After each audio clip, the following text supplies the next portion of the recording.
So the first game on Saturday was the Bombers up against the Crows, and at a venue where Adelaide hadn't won since 2017. It seemed that they didn't have any fears going into this contest as they went on to smash Essendon by 61 points, a whopping 161 to the Adelaide Crows and even 100 to the Bombers. In the opening term, the pressure was elite from Adelaide, and the Bombers were playing very poor football, fumbling and horrible ball skills, especially when the Bombers tried to transition. And even though they did kick the first goal of the game, the Crows did break away to an early lead, and at quarter time, led by 15 points. And after the Crows kicked 3 quick goals early in the second term, it felt like this game was already done.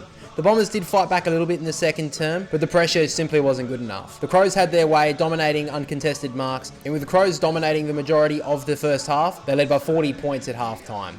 And yes, Essendon kicked the first 2 goals of the third quarter to give them a little bit of hope, but the Crows quickly extinguished any chance of a Bombers comeback, kicking 6 goals in a row to break their spirit. And for the last quarter and a half, the game became a lot more of a goal fest. We saw 10 goals to the Bombers in the second half and 14 to the Adelaide Crows, which explains the really high scoreline from both teams in the end. But like I said, the Crows were dominant in the important parts of the early game, and that saw them win by 61 points. So it was a very good win from Adelaide. They were emphatic in the first half, but I want to see this against a really good side because they've beaten up on 2 very poor lineups in their opening 2 weeks. So if they can perform like this after round 3, they've got a couple of tough contests against the Suns, the Cats, and the Giants. If we see more of that from the Adelaide Crows, I'll say that they can contend this year. But at the moment, I've still got some question marks over them. And on the Bombers, they were good last week against Hawthorn, missed some opportunities to actually potentially win that game. But today, they were very bad. Despite maybe a couple of decent performances from a couple of players, their team as a whole were pretty poor in the first half when the game was actually on. And in the second half, they kicked some goals to make the scoreboard look a little bit respectable, showing that they kicked 15 goals. But at the end of the day,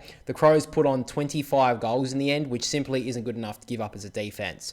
But let's move to the statistics in this game. The multiple goal kickers, first of all, with the Bombers, Merritt with the 4, Edwards in his debut with the 3, along with Sam Draper, and Isaac Kako with 2. And for the Crows, a huge amount of multiple goal kickers here. Keys and Rochelle both with 4, Fogarty and Thilthorpe with the 3, and Rankin, Neil Bullen and Saligo with the 2. On the disposals, Merritt with the 36, Caldwell with the 27, Stardust with the 25, 21 to Shield and Durham. And for the Crows, Dawson with the 33, Crouch with the 32, Saligo with the 26, 23 to Laird and 22 to Ben Keys. And finally, on the AFL fantasy scoring, Zach Merritt top scored for the game with the 138, Caldwell with the 97, Martin and Bryan with the 72, and Stardust with the 71. And for Adelaide, Dawson with the 134, Keys with the 132, Crouch with the 131, Saligo with the 98, and Rochelle with the 96. But let's get to the votes in this game. My brother gave the votes for this one. He has gone 3 votes Jordan Dawson, 2 votes Ben Keys, and the 1 vote Zach Merritt. Now, we'll just quickly mention the Zach Merritt vote. He probably wasn't going to get this one, my brother was saying, until he kicked his 4th goal in the game.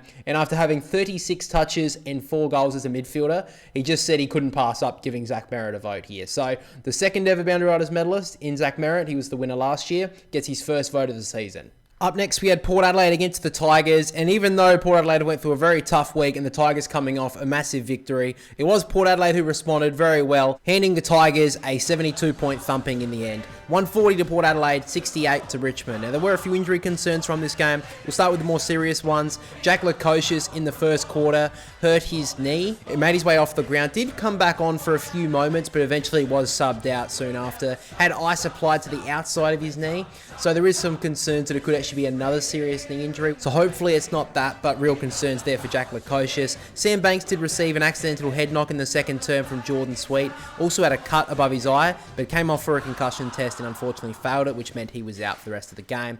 Lockie Jones came off in the final term with a knee concern as well. Did a few run-throughs, but didn't return. However, at this stage, it's a little bit unknown if it was just precautionary, considering Port Adelaide was so far in front in the game. And finally, Ryan Mansell was seen on the bench late in the game with ice on his shoulder, so just one to keep an eye on for Tigers fans out there throughout the week. But getting to the game itself, Port Adelaide started brilliantly. After last week's deplorable performance, they needed to make an early statement, which they did. Port Adelaide kicked 20 points before the Tigers even threatened to score. And even though the Tigers scored pretty soon after that point, Port Adelaide found it incredibly easy to move the football with little pressure from the Tigers. And at quarter time, Port Adelaide led by 33 points. And in the second term, it was much of the same. Richmond's pressure simply wasn't good enough, and Port Adelaide took full advantage. They led by 65 points at half time. And unfortunately, there was no second half enough comeback from the Tigers this week. Port Adelaide continued to pile on the pain as it became all too easy. They led by 81 points at three-quarter time, and in the final term, both teams just seemed to be pushing for the siren.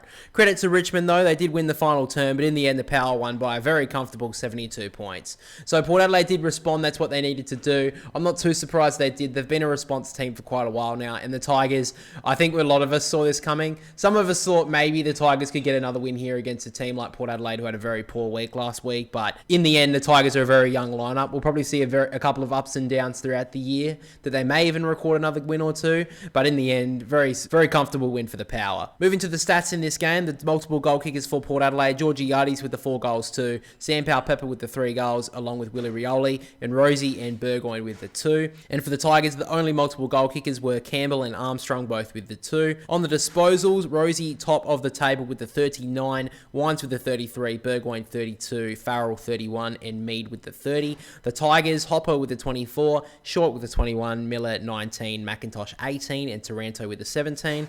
And finally, on the AFL fantasy scoring, top of the table for the game was Connor Rosie with the 145, Burgoyne with the 122, Farrell 114, Evans and Drew with the 108. And for the Tigers, McIntosh 88, Mansell 86, Short 85, Taranto 70, and Miller with the 69. But now let's get to the votes. 3 votes, Connor Rosie, 2 votes, Jace Burgoyne, and the 1 vote to Mitch Georgiades. Now, honestly, a lot of the Port players could have raffled this 1 vote. In the end, though, Georgiades with the 4 goals, most dangerous forward throughout the evening, and was very good for Port Adelaide. Hopefully this season he can find some consistency, because Port Adelaide are definitely going to need it, as their tool stocks are really depleted at the moment. And to the final game on Saturday night, it was the Saints up against the Cats, and we've seen a few upsets already this season, and we see another one tonight. St Kilda triumph over the Cats by 7 points. 98 St Kilda, 91 to Geelong. Now, we did have a few injury concerns from this game. First of all, Tom Stewart was chasing after the footy in the first term and injured his knee. Now, he did return to the field after heading to the rooms for a moment just to check it out and strap it. However, he didn't last very long.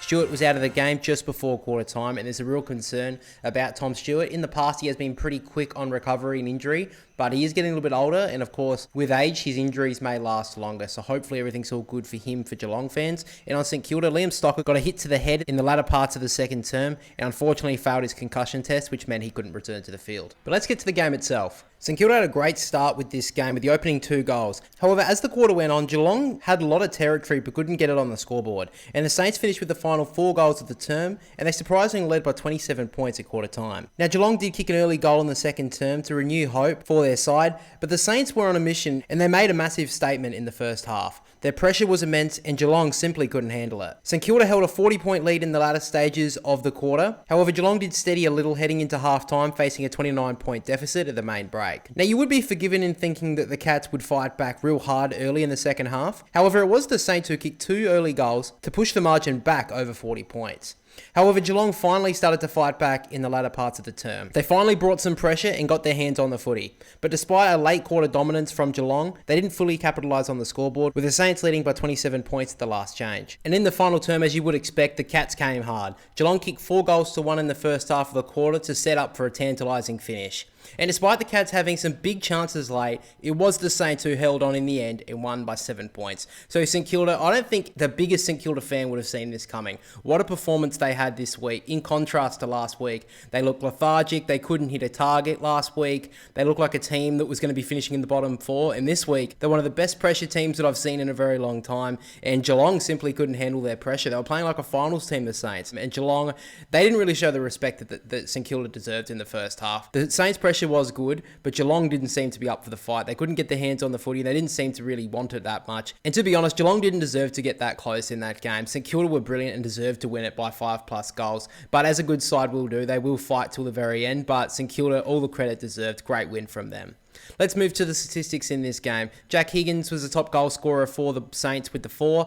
2 goals to Winhager, Wood, Owens, Sinclair and Collard. For the Cats, the multiple goal kickers were Dempsey, Closey, Stengel and Neal, all with 2. On the disposals, Jack McRae, back to his usual accumulating best with the 35. Wangley Miller with the 29 along with Rowan Marshall. 27 to Zach Jones and Mason Wood with the 26. For the Cats, Humphreys with the 22. Zach Guthrie 21, Atkins 20 and 19 to Holmes and Myers. And on the AFL fantasy scoring, Jack McRae with the 157, absolutely brilliant. Marshall with the 142, Wood with the 121, Sinclair 114, and Winhager 113. And for the Cats, Atkins with the 98, Humphreys 87, Closey 87, Blitzars 84, and Nevitt with the 80. But now let's get to the votes. 3 votes Rowan Marshall, 2 votes Jack McRae, and the 1 vote to Jack Higgins. Now Jack McRae had a brilliant game with the 35 touches, 157 fantasy points. He was absolutely insane. Only beaten out by a player who is a sole ruckman. Last week he had to play up forward due to limited conditioning going into the game. Rowan Marshall is a sole ruck, and I don't really know if they need to pay $12 million to get Tom DeConing to the club. Maybe for the future, but right now, Rowan Marshall is a sole ruck, and what a performance he had. Jack Higgins with 4 goals, of course, deserved the vote as well. But guys, make sure to join us tomorrow as we continue the review for this round.